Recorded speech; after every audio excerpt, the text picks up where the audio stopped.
अस्सलाम वालेकुम वरहमतुल्लाह। नाज़रीन, आप सेहत डायरी देख रहे हैं। मैं अज़हर हुसैन ताहिर हूँ और आज मैं आपको पैनाडॉल, कैलपोल, पैरास्टामोल के बारे में बहुत ज़रूरी मालूमात देने जा रहा हूँ। आप इस वीडियो को गौर से सुनें, दूसरों से भी शेयर करें। हमारे यूट्यूब चैनल सेहत डायरी इसको लाजमी सब्सक्राइब कर लें और ताकि आपको मज़ीद मालूमात की वीडियोज़ मिलती रहें। देखें, आज हम आपको पैरास्टामोल दवाई के बारे में बताने जा रहे हैं। और कोई भी दवाई जो दर्दों की या बुखार की होती है, उसमें तीन जो खूबियाँ होती हैं कि वो सोजिश उतारती है, वो दर्द कम करती है, वो बुखार उतारती है। उसी ग्रुप में से जो जिसको non steroidal anti inflammatory drugs कहते हैं, उन अद्वियात में जो सेफेस्ट है, महफूज दवाई समझी जाती है, जिसका बुखार उतारने में बड़ा अहम किरदार है और बहुत ज़्यादा इस्तेमाल की जाती है, वो पैरास्टामोल है। मुख्तलिफ़ हालतों में आती है और मुख्तलिफ़ नामों से आती है, लेकिन इसका फार्मूला है पैरास्टामोल। और ये प्रेगनेंसी में भी सेव होती है। बच्चों को माएँ दूध पिला रही हैं तब भी ले सकती हैं। तो जैसे कोई और मसाइल है जिसमें ज़्यादा खून पतला करना नुकसानदेह हो सकता है, तो पैरास्टामोल बेहतरीन चॉइस होती है। तो इसमें समझाना आपको मकसद ये है कि उम्र के हिसाब से और इलामात के हिसाब से और उसकी कंडीशन के हिसाब से कि मरीज़ दवाई मुंह में लेकर खा सकता है। यानी छोटा बच्चा है तो वो गोली नहीं खा पाएगा और उसके लिए पैरास्टामोल के ड्रॉप्स अवेलेबल हैं। इसी तरीके से अगर थोड़ा बड़ा बच्चा है या कोई बुज़ुर्ग है तो वो सिरप फार्म में भी ले सकता है। और अगर कोई बंदा बोल चाल नहीं रहा, सिरप नहीं पी सकता, तो वो ड्रिप फार्म में भी ले सकता है। तो इसमें ना एक गलती ये करते हैं लोग कि वो समझते हैं कि पैनाडॉल से नहीं आराम आ रहा है तो क्या हम ड्रिप लगवा लें। तो ये आपने फ़ैसला नहीं करना होता कि आए हम ड्रिप लगवा लेते हैं। लेकिन कुछ लोग, अताई लोग, वो अपनी प्रैक्टिस को इस नाम से ज़ाहिर करते हैं कि हम ड्रिप लगा देते हैं। तो हम ये समझते हैं कि ड्रिप में कोई नई चीज़ है। मैं आपको मिसाल देता हूँ कि मेरे हाथ में ये कैलपोल टैबलेट है। ये ब्रांड का नाम बोल रहा हूँ, इसका फार्मूला पैरास्टामोल ही है। ये मेरे पास पैनाडॉल ड्रॉप्स है बच्चों के लिए, इसमें भी पैरास्टामोल ही है। फिर सिरप है कैलपोल, इसमें भी पैरास्टामोल है और लेकिन छोटे बच्चों के लिए। फिर कैलपोल 6+ है, 6 माह से बड़े बच्चों के लिए। तो ये टैबलेट इसमें 5 मिलीग्राम उसकी मिकदार है पैरास्टामोल की। कैलपोल है इस सिरप में 120 mg है और कैलपोल 6+ है तो 250 mg है इसमें। इसी तरीके से ये पैरास्टामोल है इन्फ्यूजन है जो ड्रिप फार्म में लगाते हैं, तो ये 1 ग्राम है, यानी आप कह लें कि 1000 मिलीग्राम है इस एक ड्रिप में।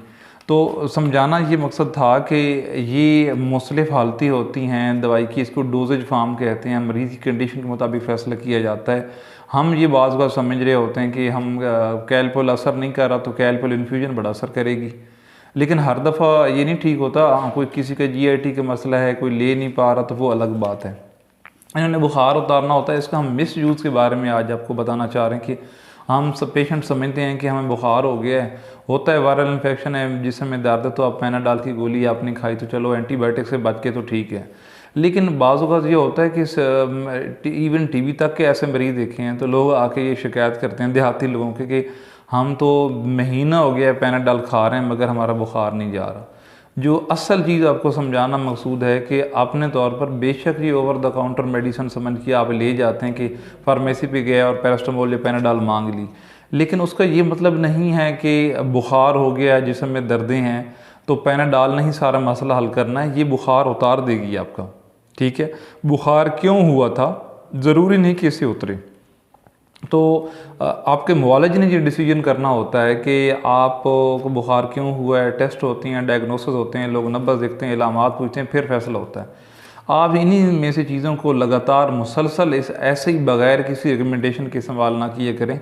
और कुछ भी नहीं कर सकते तो कम्युनिटी फार्मेसी पे या फार्मासिस्ट से पूछ लें कि ये दवाई क्या है, इसका क्या असर है। जो चीज़ ज़्यादा चल रही हो तो हमारे जहन में ये बैठ जाता है कि ये बड़ी सेफ़ दवाई है और ये कोई हलवा चीज़ है, ये कोई टॉफ़ी चीज़ है। ये ऐसा नहीं है कि जैसे टॉफ़ी ले लेते हैं और ये एक रवाज है कि जी फार्मेसी पे गया बकाया नहीं मिल रहा तो लो जी पैनाडॉल का पता ले लें। तो पैनाडॉल, पैरास्टामोल, कैलपोल, एक तो ये समझाने का मकसद था कि ये पैरास्टामोल है, इसके बड़े फ़ायदे हैं, सेफ़ है, महफूज है, इस्तेमाल की जाती। हाँ, कुछ सूरतों में बड़े लेवल पे आपको एड्स है, कोई AZT और इस ऐसी अद्वियात कुछ खा रहे हैं एड्स की, तो किसी सूरत में जाके वो आपको मना करें कि इस दवाई के साथ आप या ना लें।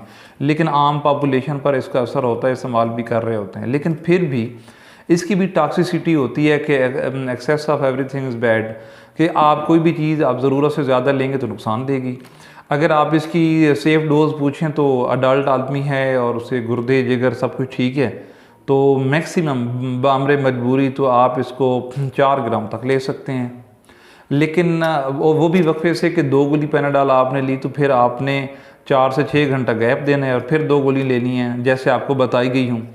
लेकिन अगर आप इसका पूरा पता ही इकट्ठा खा लेंगे तो ये भी नुकसानदेह है और अच्छा खासा नुकसानदेह है और जिगर को नुकसान पहुँचेगा। और अगर आप इसको इतदाल से भी खा रहे हैं और सिर्फ इसी ही को खा रहे हैं, मुसलसल खाई जा रहे हैं, तशख़ीस नहीं करवा रहे, तब भी आप नुकसान में हैं। तो 2 चीज़ें बताना मकसूद था कि इसी एक ही दवाई की मुख्तलिफ़ हालतों पे आपका अताई आपको लूटता है कि आपको ड्रिप लगा देते हैं, इससे फ़र्क नहीं पड़ा तो ये खा लेते हैं। एक तो ये इस चीज़ का ख्याल रखें। दूसरा, सिर्फ पैनाडॉल को लंबा अरसे इस्तेमाल करना, तशख़ीस ना करवाना, ये नुकसानदेह है। ओवरडोज कर लेना ये नुकसानदेह है। टैबलेट में और मिलीग्राम है, कैलपोल और कैलपोल 6+ उम्र के हिसाब से फिर डोज डिफरेंस है। किसी की जिगर ख़राब है तो फिर एहतियात करनी होती है। लेकिन इन सारी चीज़ों के बावजूद ज़हन में रखें कि कभी भी आप सिर्फ पैनाडॉल को लंबे अरसे इस्तेमाल ना करें और मुख्तलिफ़ हालतों को समझ के इस्तेमाल करें। इसके साथ पूरा जो नुस्खा है, प्रेस्क्रिप्शन है डॉक्टर की, समझें कि बुखार उतारने के लिए ये है, जो आपके जिस्म के जिस वजह से बुखार हुआ था, जिससे ताफुन फैला था, इन्फेक्शन हुआ था, उस इन्फेक्शन के लिए आपने डॉक्टर को क्या दिया, साथ कोई एलर्जी थी तो उसके लिए आपने क्या दी। तो पूरा पैकेज समझ के इस्तेमाल करें और इसके बारे में पूरी मालूमात लें। इसके बगैर आप अंधाधुंध फार्मेसी से इस आइटम को टॉफ़ी वाला आइटम ना बनाएं, किराना आइटम ना बनाएं कि जहाँ से दिल किया ले लिया और हर वक्त पैनाडॉल जेब में रखी, थोड़ा सा मसला बना और पैनाडॉल ले ली। कहीं ऐसा तो नहीं कि आप अपनी अलामत दबा रहे हैं। बुखार होना तो हमारे लिए बहुत बाज़ औक़ात अच्छा होता है, कोई सिम्टम्स आना तो बाज़ औक़ात हमारे लिए अच्छा होता है। वो तो हमें गाइड कर रहा है कि आप जाएँ मौलज के पास, तशख़ीस करवाएँ और दवा लिखवा लें।